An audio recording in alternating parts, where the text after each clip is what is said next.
अच्छा जी, moving forward x lookup की एक बड़ी ज़बरदस्त प्रैक्टिकल एग्जांपल हम लोग डिस्कस करने लगे हैं, और वो है कि एक इनकम, आपके पास एक बंदे की सैलरी मौजूद है और आप उस सैलरी से उसका टैक्स कैलकुलेट करना चाहते हैं। पाकिस्तान के अंदर जो सैलरी की टैक्सेशन है, आपको पता है कि ये एक प्रोग्रेसिव सेटअप है, प्रोग्रेसिव तरीके से कैलकुलेट होती है, यानी कि इसमें कुछ स्लैब्स होते हैं। ठीक है, तो मैंने एग्जांपल के लिए कुछ स्लैब्स आपके सामने बनाए हैं। अगर आप इन स्लैब्स को देखें, आपको ये बिल्कुल वैसे ही लगेंगे जैसे नॉर्मली हमारे स्लैब्स चलते हैं। और हाँ, थोड़ा सा फ़र्क हो सकता है अमाउंट्स के अंदर, लेकिन स्लैब्स इस तरह से चलते हैं। या फॉर एग्जांपल पहला स्लैब जो है, एक बंदे की एनुअल सैलरी जो है वो 200,000 तक है, तो उसके ऊपर कोई टैक्स नहीं होगा, वो एग्जाम्प्ट है। 2,01,000 से लेकर 3,00,000 रुपए तक अगर किसी बंदे की सैलरी है तो उसको कोई फिक्स टैक्स नहीं देना पड़ेगा। उसको वो सारी की सारी सैलरी जो 2,00,000 रुपए से ऊपर है उसके ऊपर 5% टैक्स देना पड़ेगा। यानी कि जो हमारा स्लैब फिक्स है वो फिक्स ही है। एडिशनल जो अमाउंट उसकी वो जो अर्न कर रहा है 2,00,000 रुपए से ऊपर, उसको उस 2,00,000 रुपए से ऊपर वाली अमाउंट पे टैक्स देना पड़ेगा। तो ये सैलरी एग्जाम्प्ट 2,00,000 रुपए का मतलब है कि 2,00,000 रुपए तक इसकी सैलरी एग्जाम्प्ट है, और 2,00,000 रुपए से ऊपर जितनी सैलरी होगी उसके ऊपर उसको 5% के हिसाब से टैक्स देना पड़ेगा। स्लैब 3 ये कहती है कि 3,00,000 रुपए से लेकर 4,00,000 रुपए तक जिस बंदे की सैलरी होगी उसको 15,000 रुपये देने पड़ेंगे फिक्स टैक्स की मद में, और उसकी 3,00,000 रुपए तक की सैलरी एग्जाम्प्ट होगी, इस 15,000 के अंदर कवर हो जाएगी।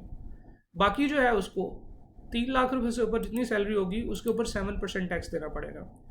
तो ये कोई मैंने अपने पास से एग्जांपल नहीं बनाई, ये हमारा पाकिस्तान का टैक्सेशन सिस्टम एग्जैक्टली ऐसा ही होता है कि कुछ फिक्स टैक्स होता है, उस फिक्स टैक्स की बेसिस के ऊपर सैलरी एग्जाम्प्ट हो जाती है कुछ, और उसके ऊपर वाली जो अमाउंट होती है उसके ऊपर आपने कुछ टैक्स देना होता है।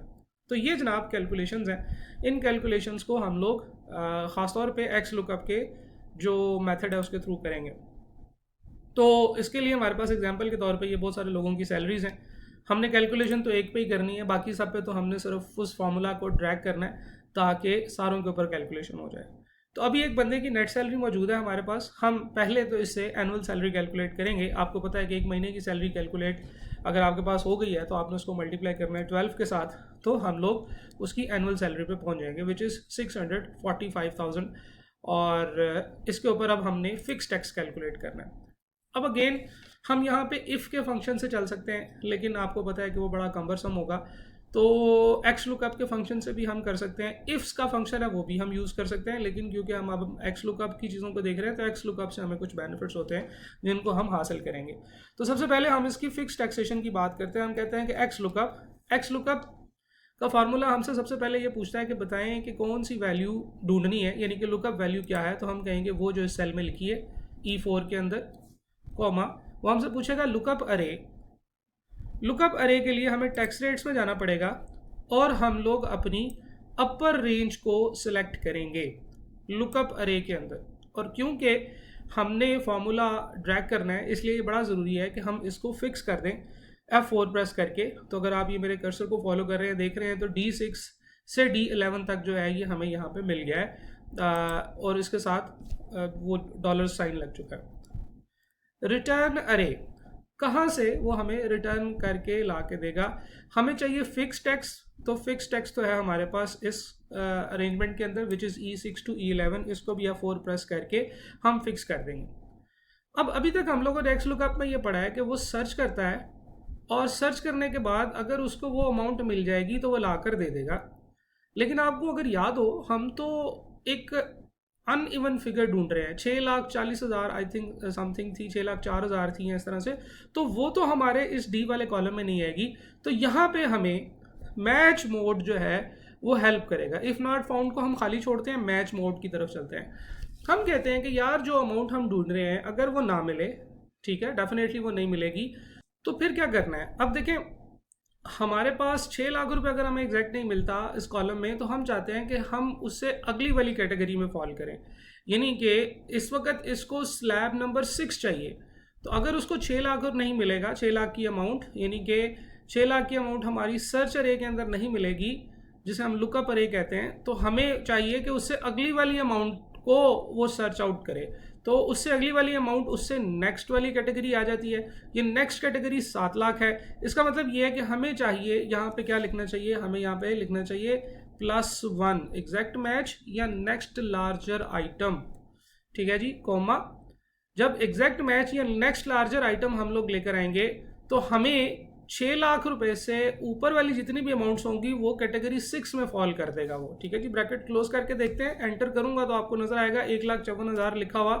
तो ये देखिए जी 154,000, यानी कि बेसिकली उसने क्या किया, 6,45,000 इस टेबल में सर्च किया, इस कॉलम के अंदर, उसे यहाँ पहले वाले में नहीं मिला, दूसरे में नहीं मिला, तीसरे चौथे पांचवें में नहीं मिला, छठे में भी नहीं मिला। फिर मैंने उसे कहा कि यार जब ना मिले तो फिर नेक्स्ट बिगर आइटम को अपना सर्च वैल्यू कंसिडर कर लेना। तो इस वक्त नेक्स्ट बिगर आइटम 7 लाख रुपए थी जो उसने सर्च कर ली और उसने आइडेंटिफाई किया कि ये तो स्लैब 6 में फॉल कर रहा है, और स्लैब 6 वाले के लिए हमारे पास जो फिक्स टैक्स है वो 154,000 का है। तो अब हम क्या करेंगे, अब हम इसको पॉपुलेट करेंगे फुल के ऊपर और इस तरीके से हमें इसमें आंसर्स मिल जाएंगे। ये जो 0 आ रहे हैं ये इस वजह से आ रहे हैं कि मोस्टली जो हमारी सैलरीज हैं वो हमारी एग्जाम रेंज के अंदर है। चलिए सैंपल के तौर पे हम यहाँ से कुछ फिगर्स को बढ़ा देते हैं। जैसे ही मैं इसको बढ़ाऊंगा तो ये हमारी हाईएस्ट रेंज के अंदर चली जाएगी, यानी कि एनुअल सैलरी को थोड़ा सा मैं इन्हांस कर रहा हूँ ताकि आपको पता चले कि ये हमारी इस तरीके से सैलरीज जो है वो आ रही हैं।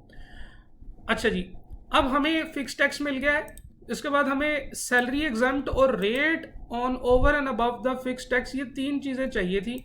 अगर आप गौर से देखें तो ये तीनों ही चीज़ें जो हैं ये हमारी फिक्स एग्जम्प्ट सैलरी और रेट ओवर एंड अबव ये तीनों साथ साथ ही थी। तो बजाय इसके कि मैं हर एक को अलग अलग एक्स लुकअप लगाऊं, मैं सिर्फ क्या करूंगा, पहले तो मैं ये डिलीट करता हूं सारे, मैं यहाँ पे ये जो कैटेगरी है हमारी जो लुकअप की रेंज है, इस लुकअप की रेंज को मैं थोड़ा सा अपडेट करता हूँ। पहले मैंने क्या किया था, सिंगल कॉलम सेलेक्ट किया था, अब मैं सेलेक्ट कर रहा हूँ ये रेंज पूरी की पूरी जिसमें 3 कॉलम्स हैं, और फिर इसके साथ वही मैं F4 प्रेस कर दूंगा ताकि ऊपर से नीचे कॉपी करते हुए मुझे इसमें परेशानी का सामना ना करना पड़े।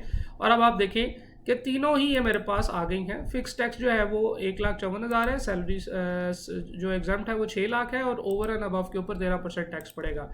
ना मैंने क्या करना है, मैंने सिर्फ इसको कॉपी करके, ठीक है जी, एंड तक पेस्ट कर देना है, या इस सारे को सिलेक्ट करके मैं इसको नीचे तक एक्सपेंड कर दूंगा। ठीक है जी, जिससे क्या होगा जी, मेरे सारे के सारे फार्मूले जो हैं वो अप्लाई हो जाएंगे। अब ये बिल्कुल हम लोगों ने इससे पहले वाली वीडियो में भी देखा है कि हमारे पास रेंज आ जाती है। अब एनुअल टैक्स जो है वो हम किस तरीके से कैलकुलेट करेंगे, वो हमारा होगा जनाबे वाला 13%, 6 लाख रुपए से ऊपर वाली अमाउंट के ऊपर। ठीक है, तो हमें ये पता है कि हमारा एनुअल टैक्स होता है fix tax plus bracket start जो हमारा एनुअल सैलरी है माइनस जो हमारी फिक्स सैलरी है, इन दोनों को आपस में माइनस करने के बाद हमारे पास आ जाएगी ओवर एंड अबव, जिसको हमने मल्टीप्लाई करना है 13% के साथ। तो हमारे पास जो है जो एनुअल टैक्स आ रहा है दैट इज 159,860। ठीक है जी, मंथली टैक्स जो होगा वो हमें एनुअल टैक्स को 12 पे डिवाइड करने से आ जाएगा। आपको पता है कि हर साल हम टैक्स काट के बंदे को पेमेंट करते हैं, और सैलरी टू बी पेड जो है वो हमारी जो टोटल नेट सैलरी थी 53,757, इसमें से मंथली टैक्स माइनस करने के बाद जो अमाउंट आएगी वो हमने उस बंदे को देनी। ठीक है जी, और इन दोनों को भी मैं इस तरीके से पॉपुलेट कर सकता हूँ एंड तक। तो इस तरीके से हमारी ये कैलकुलेशन हो जाएगी। इसमें ये भाई साहब जो हैं ब्रजेश जो कि हेल्पर हैं, देखें इनके ऊपर टैक्स नहीं पड़ रहा, क्यों, क्योंकि ये 1,90,000 से नीचे है, और 1,90,000 यानी कि 2 लाख रुपए तक जो है वो सैलरी एग्जाम्प्ट होती है। ठीक है जी, तो इस तरीके से हम लोग ये कैलकुलेशंस कर सकते हैं। ये प्रैक्टिस आप लोगों ने करनी है, ये छोटी सी एग्जांपल थी, आई होप कि आपको समझ आई होगी। इसकी प्रैक्टिस करें, हर बंदे की सैलरी कैलकुलेट करें।